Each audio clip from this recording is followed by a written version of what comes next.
Hi. Hello. How old are you? I'm ancient. I'm 78. And how old are you? I'm 13. Oh my God. A huge gulf. And yet it doesn't seem like that to me.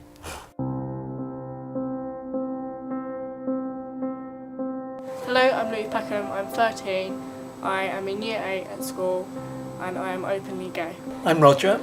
I shall be 90 in 5 months. I was a professor of history, long ago retired. And do I say at this point that I met Percy just over 51 years ago? I'm Percy. I'm 78. I met Roger when I was very, very young. I was 27. Practically in the grave. Yes, and didn't really want to get involved in a relationship. And here we are now, 51 years later.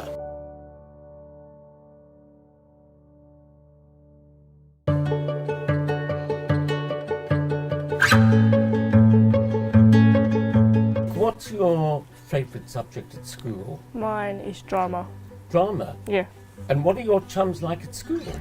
They're really nice. They obviously support me and yeah. When did you know that you were gay? I think it just, I remember getting the faults because people were like, they weren't telling me I was kind of getting the idea when I was being with girls so much that it was like, and then when they would talk about boys I would start agreeing with them and then it just naturally happened and then... Were you worried when you suddenly thought I could be gay or...? I was confused because I didn't know what other people think. I didn't know what it was. I never knew there was such a thing as liking other boys. I thought it was just me by myself. Like I remember when I went on a school journey, I remember actually thinking to myself to try not to think about being gay because I was with a group of boys.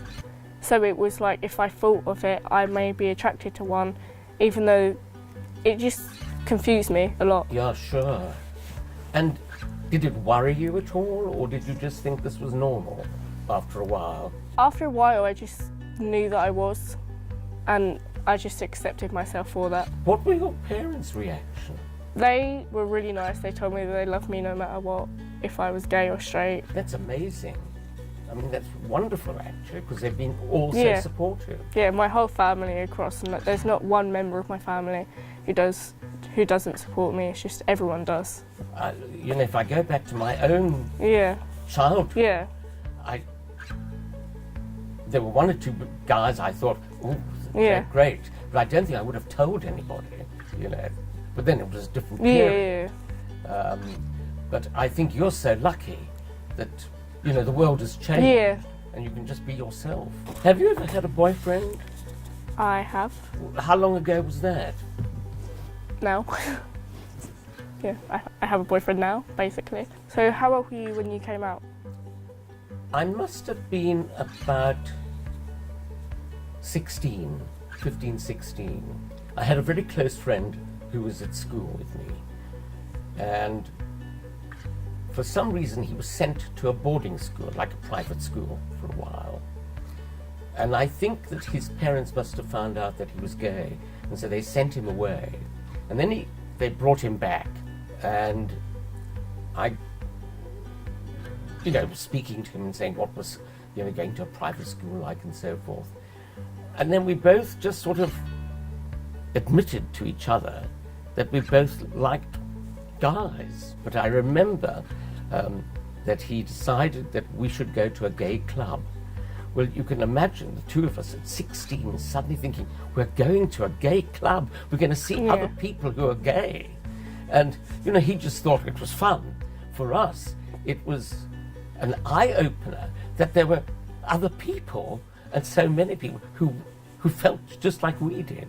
I mean, it was quite exciting, actually. And in those days, you had to, if you went to a gay club, you had to sign in, you know, and we were underage, you know, but it was rather great to sort of, you know, we invented names. We didn't give our real names at all.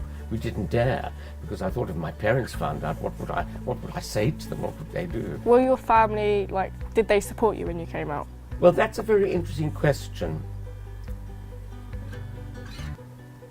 I always felt that my father knew that I was gay. I didn't know my father terribly well. We didn't get on very well. But on reflection, I thought he did know. I originally come from Johannesburg in South Africa. And Roger and I were already living together. And my mother had been to England when I was a student. And she was coming to see us. We had recently bought a house. It was the very first house we ever bought. And I was showing her around the place. And then I said, oh, this is where I sleep. This is Roger and my bedroom. And I said, and that's your bedroom, our guest bedroom. And she said to me, yes, I know, darling, this is your bedroom, isn't it? I said, no, Mummy, it's a guest bedroom. And she said, I know it's becoming a guest bedroom. I said, no, my bedroom is Roger's bedroom. And she just looked at me and I said, do you want a cup of tea or a scotch? And she said, I think I will have the scotch, please. Who's the first person that you told that you were gay, or spoke to? I still remember it to this day. I came out to my parents over message because I just felt like I couldn't do it face to face. I messaged my parents and I was downstairs eating cereal, breakfast, and my mum came running down the stairs and then she was like, so this message, is it true? And I said, yeah. And I just said, yeah, and it was a complete shock and I started to cry because I didn't know what she was going to say. And then she sat me down and she said, I love you no matter what, and you don't have to worry because there's other family you have members of your family who are gay and I've supported them, so you have nothing to be scared of. How was it growing up gay when it was illegal? In some instances, one didn't think about it. By that I mean, you got on with what you were doing. But there were moments, for instance, if you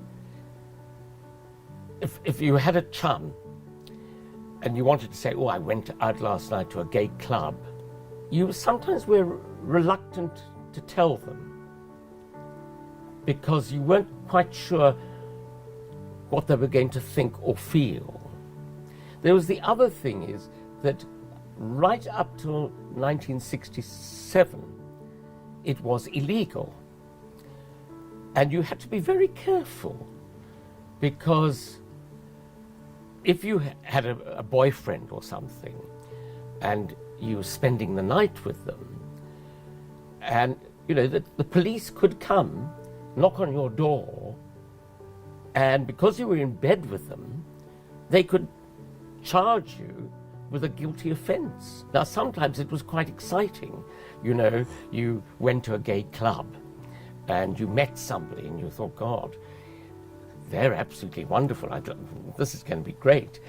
And you would go off and it would be a wonderful evening. But there was also the thing of what happens if we get caught? And then, of course, you felt that you were stronger than anybody. And so you thought, oh, blow that. We'll just have a good time. But you always had a slight suspicion that something could go wrong. So you were never 100% at ease. Whereas now that would never ever happen. You would never consider it at all. So I envy you in that sense. In one's youth, it would have been wonderful to just sort of think it doesn't matter a damn. You can just enjoy yourself and be yourself. Because obviously you're saying you get arrested. I've never heard that before. I never thought you would police would knock on your door and come in and arrest you for being gay. It's like a shock. It amazes me how they could even just say, for loving someone, you're being arrested. That's right. That completely shocks me. What advice would you give me for the future?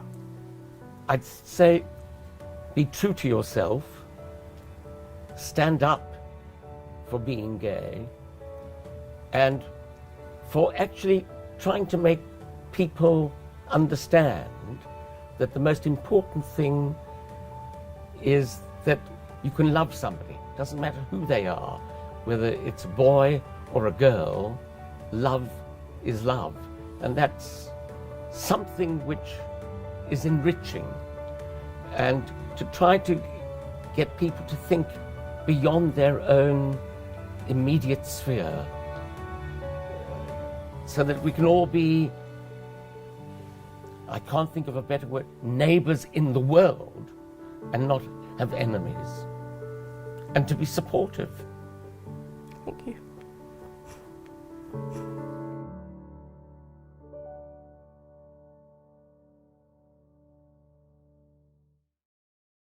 Thank you guys for watching this video. We want to say a big thank you to Louis, Percy and Roger, and without them this wouldn't be possible. Also, this would not be possible without London Pride themselves and BBC Two, where they've got a documentary coming out called Against the Law, and you can see that at the end of July, so keep your eyes open. Again, thank you for watching, guys. Please share this wherever possible, and we'll see you next week. Bye. Goodbye.